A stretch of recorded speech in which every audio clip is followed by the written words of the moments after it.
মানুষ কাটটা মুটটা ভাড়া করে ছিন্ন কেউ ছিন্ন জানা এই ব্রিজের তেনিয়া এর ভিতরে আপনার কয়েকদিন পরে এরকম দুর্ঘটনা ইতিহাসের পাতায় এরকম ফার্স্ট টাইম এরকম শোনা যাচ্ছে আর কি। যারা 5 জন আসলে ওদের চেষ্টা দেখে বোঝা যাচ্ছে যে আসলে ওরা ওইরকম সচেতন ছিল না, হয়তো নেশাগ্রস্ত লোক ছিল। কোন দেশের মানুষ আর কোন দেশ আসি আর কোন দেশে 5 জন মানুষ মরলো এটা আমরা জানি না।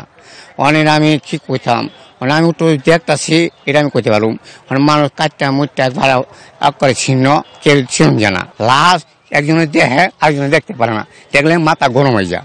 তো আমরা এই কারামটা আমার জীবনে দেখছি না। আমি ভালো মানুষ দেখলে মানুষ আমি স্টপ করছি। এই জায়গায় তো কোনো রেল ক্রসিং নাই, কিন্তু এই জায়গায় আপনার এই ব্রিজের তেনিয়া এর ভিতরে আপনার কয়েকদিন পরে এরকম দুর্ঘটনা শুনতেছি। তো এমনি ঘটনাগুলি হচ্ছে এখানে, এই ব্রিজের কাছে প্রায় এই ঘটনাগুলি হচ্ছে। এইভাবে তো এখানে কাটা হওয়ার সম্ভাবনা নাই। 5টা লোক একসাথে ঝড়ও একই অ্যাক্সিডেন্ট হবে, এটাকে তো কখনোই সম্ভব না। নিশ্চয়ই কিন্তু দুর্ঘটনা। আসলে সবার যে ধারণাটা আমারও সেম ধারণাটাই, এখানে ব্যতিক্রম কোনো কিছু না। তো এখানে এসে যা দেখলাম, তো আসলে লাশের যে এখনো শনাক্তকরণ করা হয়নি এবং এদের কোনো পরিচিত লোকও পাওয়া যায়নি এখন পর্যন্ত। তো এখানে এসে যা দেখলাম আসলে লাশ তো চেনার কোনো উপায় নেই, এক একজনের বডি এক এক জায়গায় পড়ে আছে।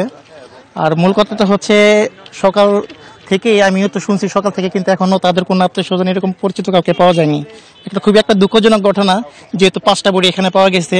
এটা আসলে এক একজনের এক একটা মন্তব্য করা হচ্ছে। আসলে একজন বলছে দুর্ঘটনা, আরেকজনে বলছে এক একজনের এক এক ধরনের মন্তব্য করা হচ্ছে। এখন আসলে এটা শেষে বোঝা যাবে আসলে এটা কি হয়েছে, আসলে এখন সে বলতে পারছে না।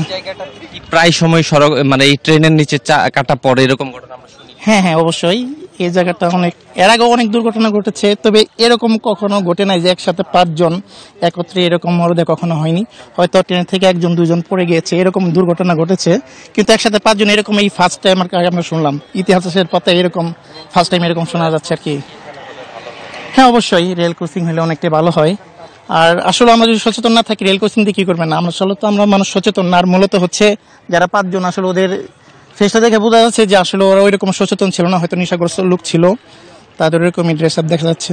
বাকিটা আল্লাহর ইচ্ছা। ঘটনা ঘটার সংবাদ প্রাপ্তির পর রেল পুলিশ এবং আমরা নরসিংদী রায়পুরা থানা পুলিশ ঘটনাস্থলে আসি। সে এখানে ওই ছড়ানো রেল লাইনের পাশে 5টি লাশ দেখতে পাই। তো এখন ঘটনা কিভাবে কি ঘটেছে এটার আমরা বিস্তারিত উদ্ঘাটনের জন্য রেল পুলিশ এবং আমরা জেলা পুলিশ খতিয়ে দেখব। তারা এখানে কখন আসলে এই ঘটনা ঘটে এবং ধারণা করা হচ্ছে ভোরের দিকের কোনো একটা ট্রেনে ঘটনাটা ঘটেছে। তো রেলের লোকজন 7টার মধ্যেই খবর পেয়েছে, তারা রেল পুলিশকে খবর দিয়েছে। তারপর আমরা স্থানীয়ভাবে খবর পেয়ে এখানে আসি। তো বিষয়টা কিভাবে ঘটছে, কারা ঘটিয়েছে বা মানে এটা রেলেই কাটা পড়েছে কিনা সব আমরা খতিয়ে দেখব। এখনো তাদের নাম পরিচয় সম্পর্কে আমরা পরিষ্কার না, স্থানীয়ভাবে কেউ তাদেরকে চিনতে পারে নাই। ধারণা করা হচ্ছে তারা অন্য কোনো জায়গা থেকে ট্রেনের যাত্রী হয়ে হয়তো এসেছিল। তো আমরা পিবিআইকে খবর দিয়েছি, পিবিআইয়ের সহযোগিতা নিয়ে আমরা তথ্য প্রযুক্তির সহায়তায় লাশ শনাক্তের চেষ্টা করব।